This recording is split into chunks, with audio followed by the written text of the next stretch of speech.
From Crystal Springs, I travel south to Las Vegas. There I'll visit Mormon Fort before heading to the spectacular Red Rock Canyon.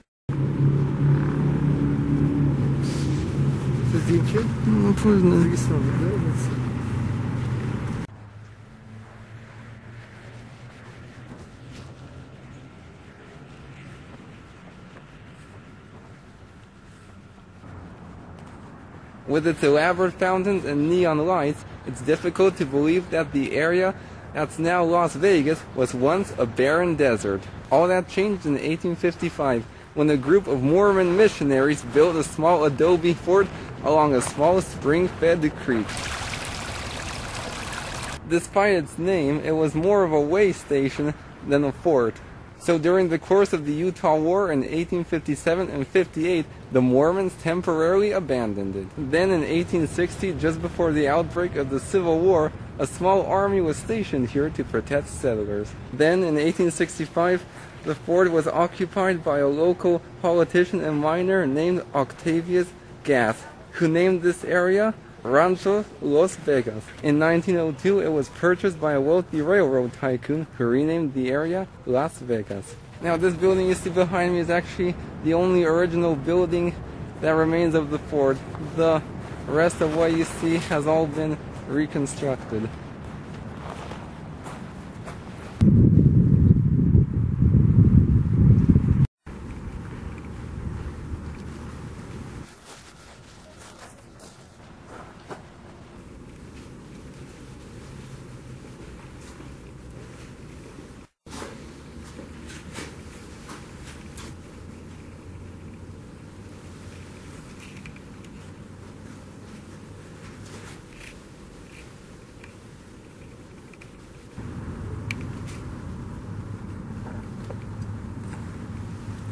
The fort's visitor center contains a small museum showcasing the life of the region's Mormon settlers and Native Americans.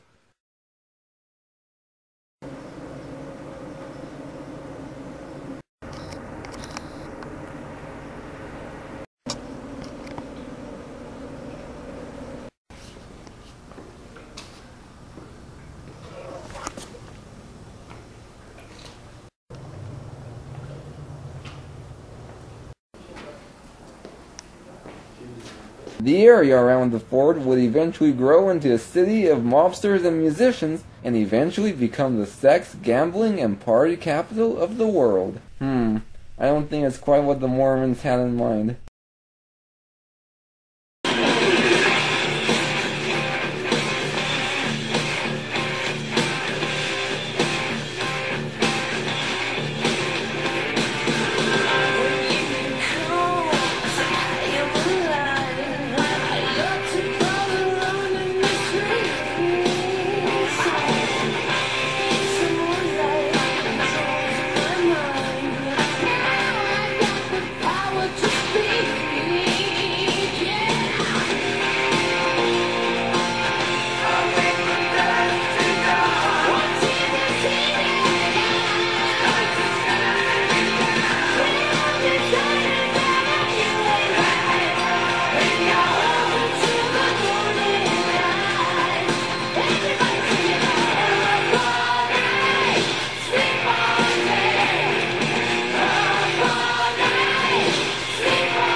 Oh wow, absolutely beautiful. We've just arrived in the Red Rock Canyon National Conservation Area a few miles outside of Las Vegas.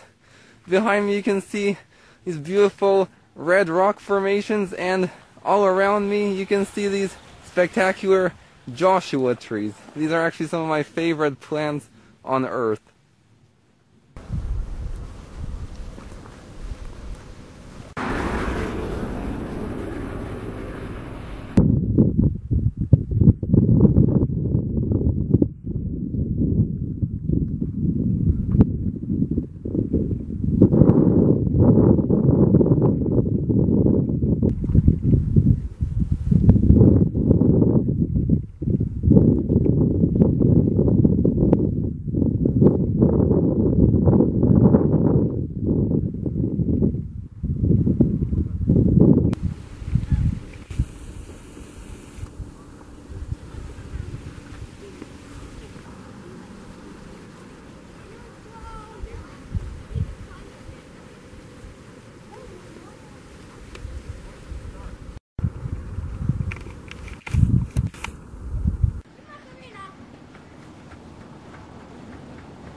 Oh wow, absolutely incredible landscape.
The final leg of my journey takes me to the small town of Overton and the spectacular Valley of Fire.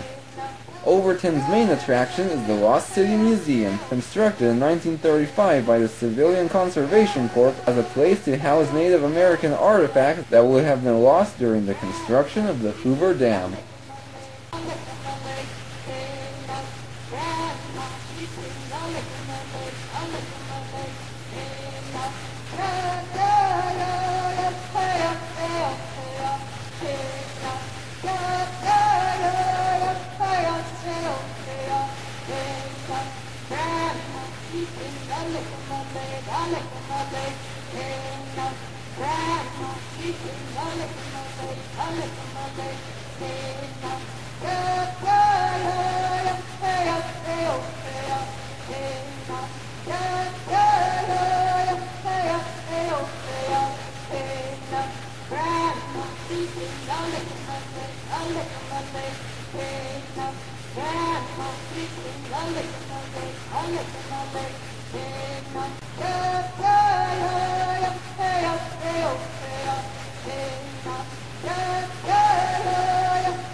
From 300 BC to around 1150 AD, this area was inhabited by the ancestral Puebloans, the same tribe that inhabits the Four Corners region. In the 1980s, archaeologists reconstructed these dwellings on the foundations of the first permanent settlement in Nevada, which dated to around 200 AD.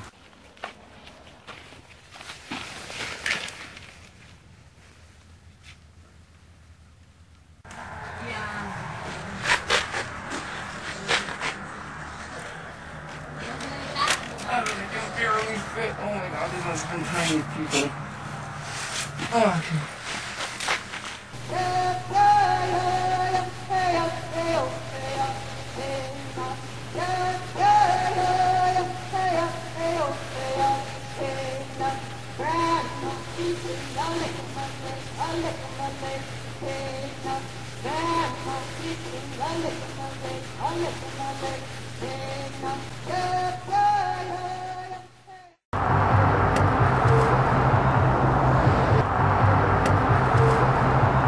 Well, this is something you don't expect to see in Nevada. Green farmland, but we're actually really close to Lake Mead here, so that's where the farmers get their water from. So this area actually allows for small-scale farming.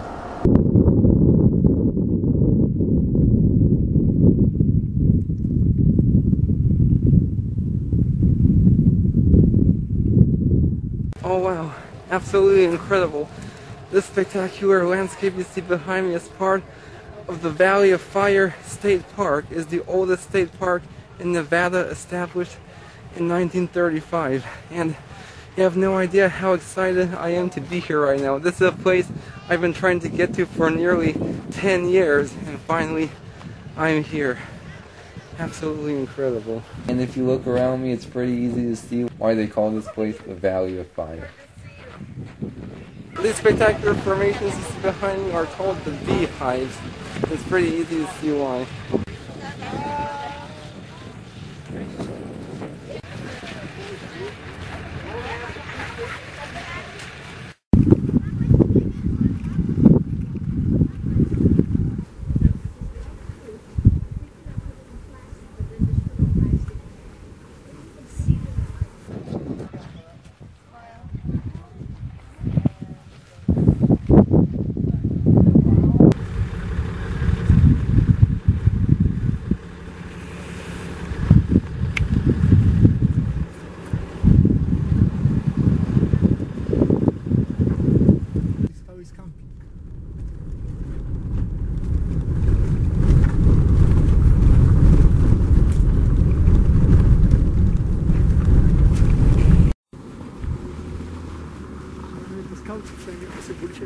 We've pulled over on the side of this dirt road here, and we're trying to find the park's famous windstone arch.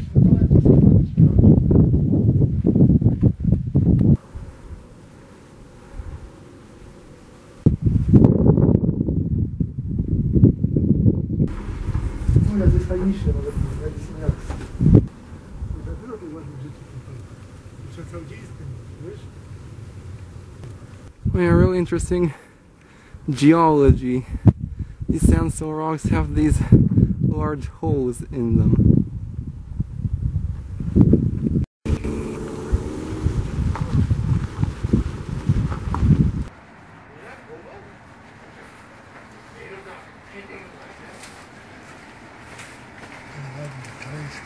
Alright, over my shoulder here you can see the Atatu rock petroglyphs, and they're one of the many petroglyphs in the park that were left behind by the ancestral Puebloans who inhabited this area from around 300 BC to 1150 AD.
We have these incredible badlands right here. I got soul, but I'm not a soldier. I got soul, but I'm not a soldier. I got soul, but I'm not a soldier. I got soul, but I'm not a soldier. I got soul, but I'm not a soldier.